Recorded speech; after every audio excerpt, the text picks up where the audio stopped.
last year's governing body, and I'll be moderating this debate slash interview with our special GB elections candidate, Nara. And yeah, Nara, you can introduce yourself. What do you do? Who you are? Hi, thank you for the floor. I'm Nare, and I've been in UAP for 10 years now. I joined back in 2016, and through all these years, I've done quite a few things. I've been in almost all of the teams, and in the past 4 years, I've been in the governance structure of my own NC. And for the last years, for the last year, I also presided it. Outside of UAP, I am a lawyer. I work as an attorney currently. And yeah, I work with legislations, regulations, and all of that on my daily basis, which is also one of the reasons why I thought, given my 10-year experience in UAP, joined with my lawyer experience, that would kind of work in the GB, which is also why I decided to join. So yeah. Very nice. And so, how this debate, not really a debate, but interview is going to go is that there are some questions that have been prepared beforehand. I will ask them, and then Nara will have some time to answer. They are based on the areas she has mentioned in her manifesto. And then later on, everybody else will also have some time to ask questions. And already from the beginning, I will say that if your question can't be answered because of the time limitations here, please ask them on Discord later. I'm sure Nara will have a fun time answering them. Yes. So let's start with the first question. It is more of a general one. So it's more about your vision. And here we go. You describe your guiding mindset as one of clarity, and long-term thinking. How would this mindset shape your everyday priorities and decisions as a GB member? Okay. So the whole time that I was thinking about the GB and what I would like to have in the GB is more of a development that is not connected to individuals. So what I saw before, or as I perceived what has been happening, is that according to who joins the GB, the priorities change and the kind of the development plan changes, which is good because different people, different perspectives. But how I like structured organizations is when we develop structures in a way that could function regardless of who's who's leading it at the time. Not that they're so strict that they don't give any sort of like openness or room for like flexibility, but more so that we have the structure that keeps going, even if at that second someone is not available, at that second a seat cannot be filled or something like that. So how I imagine the clearness and the structuredness is to develop kind of a working style that functions regard like outside of the specific people in the position at the moment. All right. So next up, let's talk a little bit about ISs. You mentioned them quite thoroughly in your manifesto. So first question, you identify international sessions as having the strongest long-term impact on the network. What do you see as the most urgent improvement that the GB should take regarding ISs? Um, so as I mentioned in my manifesto as well, how ICISs is a very isolating experience for the hosting NC. I know this both from the experience, which is not that recent, of course, of UAP Armenia hosting an IS, but also from what I've gathered from the ISs that I have been part of and from what I've heard. because usually we see that the NC that takes kind of the huge responsibility of doing the IS usually is in for a lot of kind of criticism and a lot of eyes being on them. So what I would really like to see is kind of a shift of perspective and knowing that if you're taking the responsibility as an NC to host an IS, you basically have the support of the whole network. And I feel like that would also increase the chances of us getting more bits of more NCs being open to kind of host an IS, just because that they know that the support they get is not just from the IO or the GB, but from the whole network, and the others are not there to judge, but rather to support. So that's the first mindset that I would like for the GB to kind of promote going forward. Great, thank you. So let's continue. And the next one is also about ISs. You propose further clarifying and potentially codifying minimum qualifications for IS roles. How would you ensure that this process strengthens fairness and consistency without becoming overly restrictive? So a bit of context. Why I saw this need and why I'm talking about this in the GB perspective is because I feel like the GB and the whole network can have so much to say when it comes to the selection processes, just because we're not like it still feels like just another selection of a session, like a random session, an NSC or an RSC.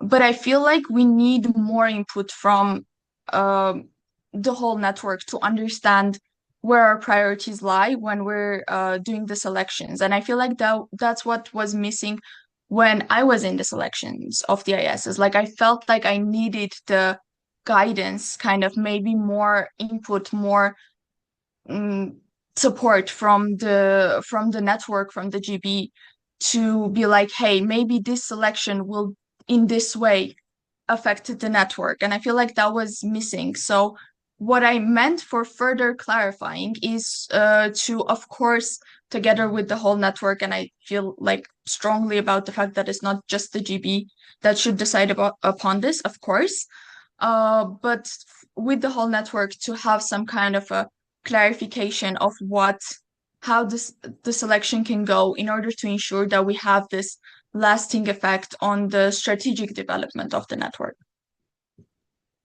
All right, thank you for this very well-timed question or answer. And next up, more IS. So you also mentioned involving national committees more, other national committees that are not the organizing national committee. What would effective cooperation between national organizing committees, supporting national committees, the IO and the GB look like in practice? And this is about the support structures you mentioned in the manifesto. Yes, so again, first of all, some context. I feel like this will also help with DNC's like understanding how ISs are done.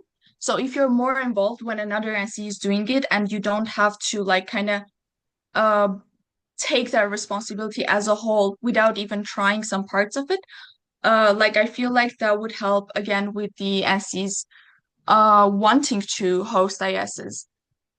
So that's why as I imagine, for example, we have the training, like the chairs, like academic and media training beforehand. Maybe it would be a good idea to join some NCs or one NC or a few that can lead the way to organizing that particular event together with the IO. That is part of the IS, but is, of course, somewhat separate. But now it can be maybe separated more. Or maybe, let's say I see that an IS is being done, I'm an NC, and an IS is being done, and maybe like last year I applied to a grant that I feel like could be applicable. Like this year it's open again, I'm now applying, and it could be applicable for the IS. I reach out to them and I'm like, hey, I saw that this worked, and I saw that this worked in this way. Like this is how I applied and this is how I got it. Maybe it would be a better, like a good idea for you to do it as well. And I'm ready to help you out. Like I wrote this before, I know how this works. Why not let's say, take some part of it, help you in some way, maybe even just comment on the grant application, not something like major. But I feel like this cooperation is missing. And that's what I imagine when I say like more NC support from the other NCs. We'll continue on the wave of the IS related questions, but this is now gonna go fit into the other parts of your manifesto. You also emphasize the need to better define or the GB's IS portfolio. So where do you think the boundaries between GB involvement should lie to avoid both overreach or under support? So how do you see this portfolio? Yeah, so I feel like again from my ex IS experience, I wasn't sure where like the IO starts and where GB ends. It was a bit blurred for me.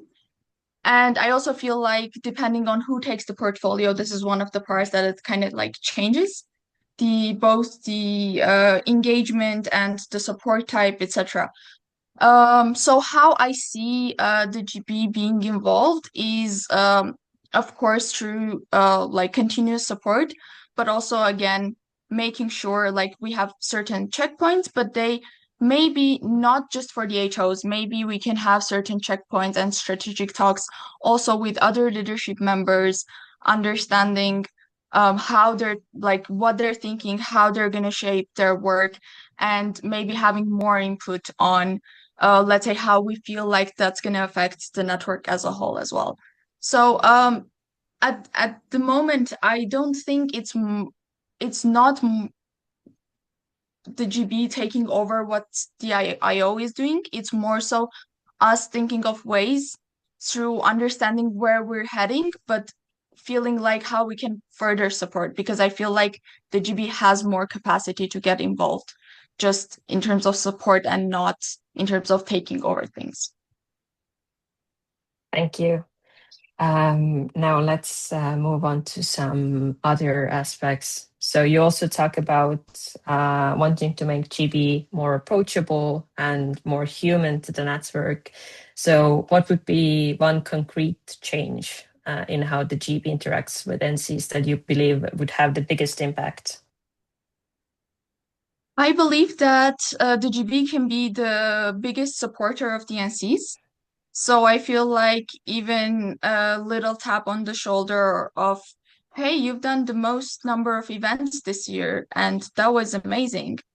Or, hey, you've engaged the most people this year, and that was great. Or you had the most number of capacity building events. So basically, I would want to see the GB being more like in terms of an advocate of something that has been done that is like a positive change or not even a change that when an NC does a good job, I feel like we should be at the forefront of supporting them and doing maybe even shout outs or like speaking up about it so that we like as GB are perceived as kind of just their like friends, they're supporters, and not someone who's there to kind of police or control. Okay. Also in the same area of questions, so how can the GB balance its responsibility for being in charge of compliance and standards with your goal of fostering a more trust-based and supportive relationship with the network? I think it's maybe connected to the last question as well. It is very connected, and I feel like that would be um, even the compliance. Compliance is incredibly important, and it helps the NCs. And I feel like the NCs should also feel that. So if we can structure the GB in a way that is perceived as someone who's helping them, the compliance process will be perceived as, oh, we were in need of support, and now GB is there to help us guide us to being compliant again, to being on the right path again, and not just, oh, they're here to judge us kind of a way. So overall, I feel like having the support systems in place will kind of balance the situation as well. Yes. And now let's talk a little bit about accessibility, which you also talked. So you frame accessibility as a structural responsibility rather than a financial one. What is one structural change that the GB could realistically influence in the short term? I feel like it's very minor things can influence accessibility in a way that I feel like is not talked about that's commonly. For example, a really good example is, let's say, our town hall today. Like we always, whenever we have a call, whenever we have online meetings, etc. For example, let's take into account that people are joining from different parts of the network and the time zones are different. And maybe for someone, it can be 10 o'clock, 11 o'clock, 12 o'clock. And we need to make sure that those kind of things are taken into account when we're doing this. So small things go a long way. I would say it's not just us trying to have the finances to finance everyone's travel, everyone's involvement. Of course, that is not feasible at the moment. I really hope that one day maybe it is, but at the moment, of course, it's not. But making sure that we have enough events in enough parts of the network, especially capacity building events, uh, and small things like this, the call hours, etc., would make a lot of difference. And I would say just keeping the accessibility in mind whenever we make any decision would go a long way. Yes. So next question. We are going well quite nicely ahead of schedule. I guess it's the wonder of having one candidate. So next question is also about accessibility. So how would you weigh accessibility considerations against other factors such as event quality or host NC capacity when trade-offs arise? Yeah. Um, that's a good question. And I feel like, of course, for example, if we want to host an event, it's not like we can force anyone to host the event. That's understandable. But I would more so put it this way. If we have two options and they're both good, and one of the event options is in a place where maybe not enough capacity building events have happened before, let's give a bit of a more advantage to that one. So I would say just trying to make sure that whenever we have a choice, whenever we have an option, we go for the option that has enough potential to be to reach more people, basically. Yes. So now let's move on to resources. I think it also goes along with the accessibility. You highlight IS's BNC meetings and capacity building events as key for long-term impact on the network. If resources were limited, and I think everybody knows that they usually are, how would you prioritize between them and on what basis? Um, so I would say that of course all three events are super important. So when I'm trying to prioritize, it's not me saying let's keep this one and toss the other ones out the window. But I would say that because our network is uh, a non-formal educational platform, of course, capacity building events are very, very important. And I would say that that's the main, like getting the skills and getting the knowledge is why I feel like the majority of the members join UAP in the first place. Uh, so capacity building events cannot be like overstated enough. But when it comes to ISs as well, I feel like ISs are our best like selling point. Whenever an IS happens in any NC, all of a sudden a lot of organizations, a lot of maybe even governmental structures start being interested in the NC. So it cannot be overstated that ISs are super important and they should also have priorities. And in terms of BNC, I feel like, especially resource-wise, we do enough. I'm not like there, I don't feel like we need to like material resource wise. What I feel like more is the knowledge sharing part. And I feel like the capacity building events, if we kind of take that and also have some BNC trainings, etc., like small things like that, they could compensate for that and go a long way as well. Yeah. And now, final questions more about you as a person and your skill sets that you might bring to the GB. So, how does your background as an attorney influence the way you approach risk, responsibility, and accountability at the GB level? Um, so I feel like as an attorney, I deal with all three concepts at all times. Of course, I'm not ta scared to take risks, but I feel like what being an attorney teaches you is that like you see firsthand how the decisions that you make influence people. So whenever you're in court and you need to make a decision of what to say and what not to say, you get the immediate reaction of what happens to the people that are sitting next to you when you made that decision.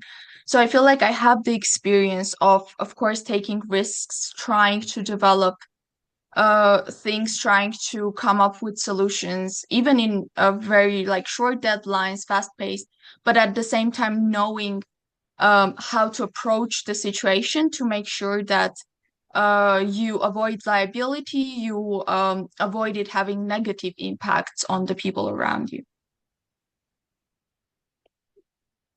So you were just this past summer, you were the editor of the Turku International Session. And one of the things there has been a lot of talk in the network in the recent years is that what some might call crisis of media teams in applying to sessions, that people don't apply to media teams, and the further along it gets from regionals to nationals to international sessions, less people that are applying means there are less potential IS editors in the future. Is this something you're also wanting to tackle this year? It's uh, it's a very sad topic for me because I love the media team so much. It always had a special place in my heart. And I would definitely say yes. And I would say that having more materials available, maybe even just small trainings online that can be accessible on the platform at all times, could help this. But also, just trying to promote even further, even when a person is a delegate, going into the committee room and being like, hey, just so you know, you don't need to be a photographer to be standing here and taking photos, could go a long way. So I feel like, yes, it's a very important thing and we need to think about that a lot right now.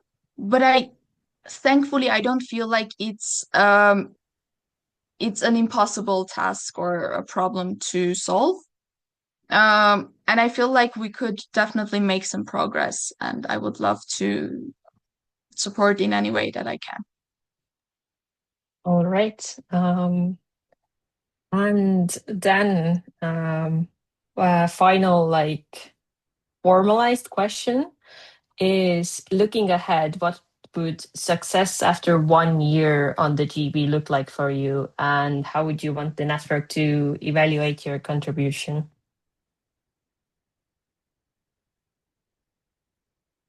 So first of all, after 1 year, I would really love for most of the NCs, most of the active members to know who the GB members are, especially if we're talking about like me as a GB member, would know me, would have had the opportunity to talk to me and talk about their issues, talk about their stances on things. So the first thing that I would like to evaluate is how approachable have I been, how many people have reached out, and if I feel like enough NCs have reached out and I talk to enough NCs and I talk to enough members and I know their struggles, I know what's going on, then I would feel like as a GB member, I am potentially now uh, able to kind of tackle everything that is important to the network currently and not just what I think is important at the moment. So that's the first thing. And second thing is, of course, I've talked about a lot of small changes that we can make, and I still wholeheartedly believe that they go a long way. And I hope that most of the small changes that I've mentioned would be implemented at least to some extent by the time that the first term is over. And then for the second term, maybe I could concentrate more on the issues that I know are more complex. All right. Thank you for all of your very thoughtful answers to the questions. And as I mentioned, that was the last question. But if there's something we didn't touch upon or you feel like didn't maybe get as much attention beforehand, feel free to mention it now. The floor is basically yours if there's anything else you want to say. I think I'm fine. I would really like to see if we have more questions from everyone who's joined today. All right, in that case, I think we can open the floor to the questions so everybody can just ask questions in the chat, or given that there's, I think, not that many of us, you can also open your microphone and ask directly. Oh, we have a first question in the chat. So it's from Maggie and from UAP Luxembourg, and I will be reading it out. Thank you for putting yourself forward to be the network's sixth GB member. I have a question regarding the response to the first question. If I've understood correctly, you'd like to plan or account for GB in availability given shifting priorities. How would you practically envision this to happen? Thank you again and good luck.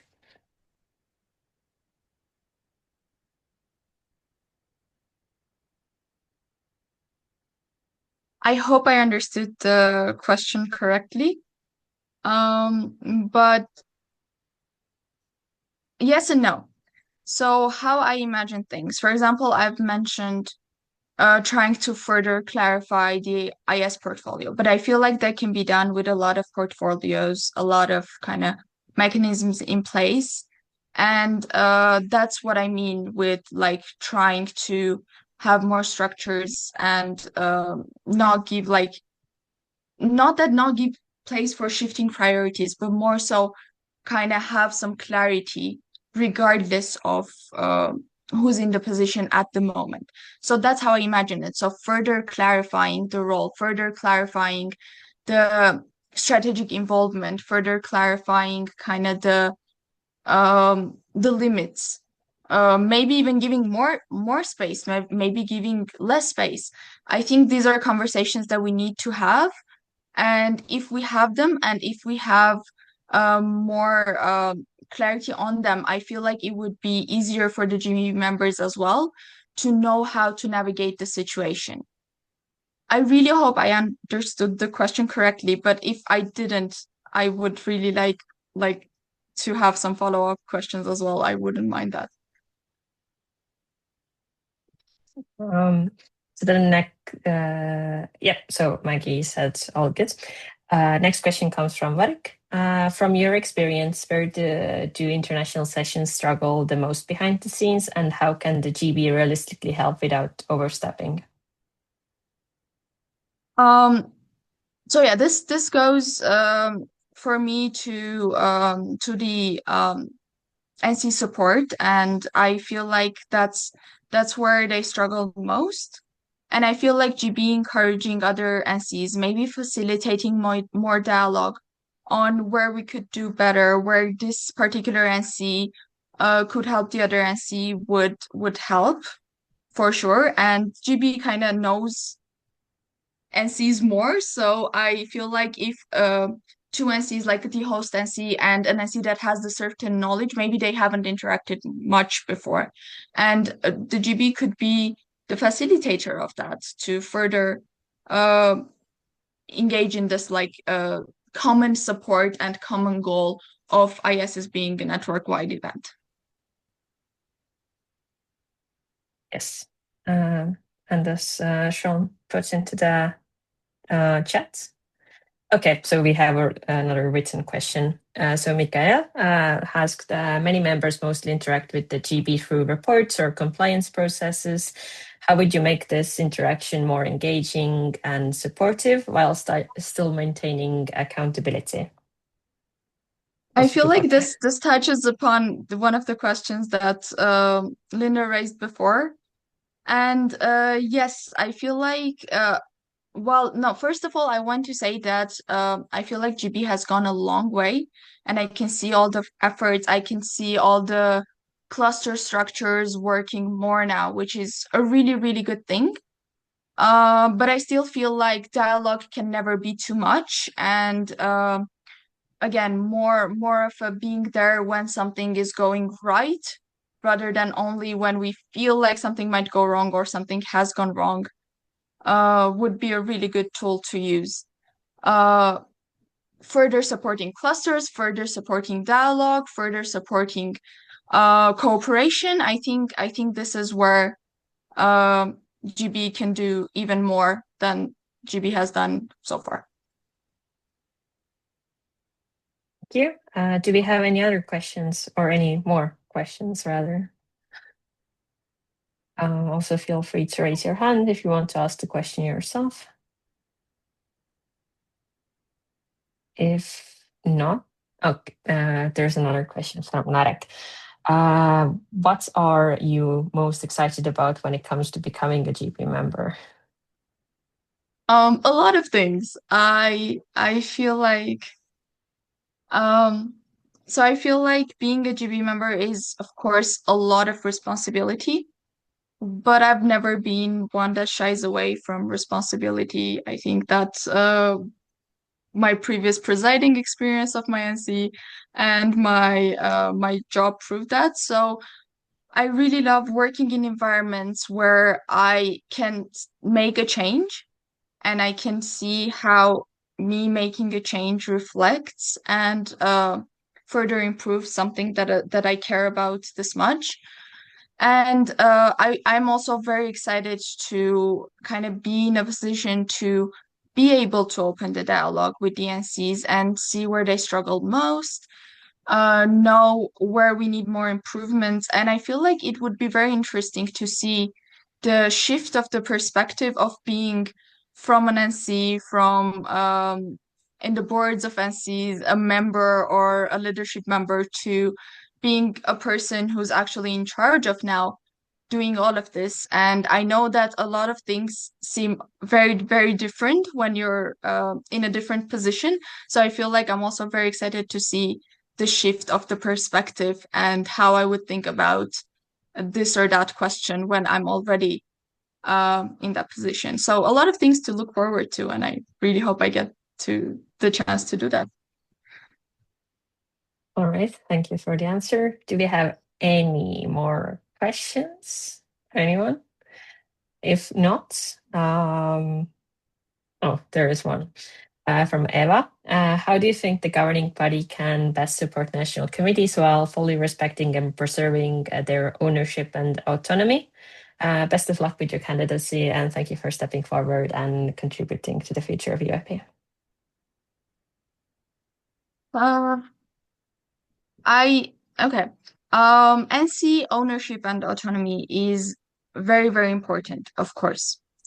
And I feel like support usually doesn't overstep that, hopefully. If it's not too invasive, of course, and if it's not just a lot of emails, a lot of time, a lot of messages being confusing, etc., I feel like support is good no matter what. Um, so I feel like we're not threading a thin line here. Um, of course, the ideal situation is to have a mindset where we have GB as a facilitator rather than GB as someone who's there all the time and being invasive. And I feel like just knowing the NC, having the mindset that, oh, I have like this more experienced friend that can hold my hand, is where I feel like the dialogue should go, where it never becomes ownership or autonomy. It more so becomes, oh, I've done this before, oh, I've seen this before, or I was there when another NC was doing this, and I have all this knowledge that I can share, and I'm always happy and open to give you more knowledge, more perspective, more input. So yeah, I think we have a lot of room to work here. All right. Seems that the question, Eva is happy with the answer. Yes, so Yelena has asked a question. And before I read it out, I will just mention that everybody whose questions we don't get to, please ask them on Discord, or if you remember a question later that you want to ask, you can always ask it on Discord. But yes, maybe we'll take Yelena's question, and then there's like 1 more minute for you to round it all up nicely, and maybe we will finish early if there are no more questions, but we'll see. So Yelena's question: how can the GB recognize good work across network without creating competition or hierarchy between the NCs? Thank you and good luck. This is a very good question, and I thought about this a lot. Um, so I would say, of course, just like when we're dealing with any other situation, we need to make sure that we're not overly um engaged in, let's say, one part of the network and forgetting the other part, or we are not overly kind of happy and supportive and all like friendly with one NC and not the other. But I feel like all of the NCs have something that they're doing best, something that they're doing well. And that's what should be highlighted, not being like, oh, this NC is doing best. No, that's a wrong approach. This NC is doing well in this aspect, and the other NC is doing well in this aspect. And it doesn't have to be something major. It can be something small. Like it can be, oh, this NC is really good at writing grants. Oh, this NC is really good with doing outreach. This NC is really good with engaging their alumni. So we have all these different aspects. And I feel like we as GB can like gather all of these success stories and maybe share it more with the network, maybe make them more available in case someone feels inspired by it, in case someone needs to implement it or is struggling in that aspect. So I feel like it won't create more competition or hierarchy, but it would be more like kind of, and I forgot the word, kind of like a motivating factor for other NCs rather than any competition. It should never feel like a competition because every NC is unique and special, and they should know that, and they should know that through the GB as well. You. So now let's see if there is any more questions in the chat. Going once, twice, okay. Because I can also see when people are typing, it doesn't seem to be. So 2 more minutes to say anything else on your mind, Nara, that we hasn't been touched upon in the last 40 minutes. And I guess we can end Town Hall a bit early, let everybody off to their evenings. I feel like I have answered a lot of questions, and I don't think I can add much more. More so that I'm coming into this with a perspective that I have the background and I feel like I have the skills that can help to develop the network. But I really strongly believe that doing this is like a mutual effort. And I would love to see, first of all of your support, of course, but also all of the concerns and all of the views and all of the opinions, because only through knowing every perspective and only through hearing every voice, we can feel like we're grounded and we're kind of working in the reality of things and not our reality, but the network's reality. So again, I'm coming into this trying to be as approachable and open as I can be. And I feel like this campaign can be a good option to try it out, like ask more questions, maybe voice your opinions, and I would love to get back to you and to answer your questions. And maybe that can lay the groundwork or of if one day I'm in the GB, of us continuing the dialogue and making fruitful and tangible change.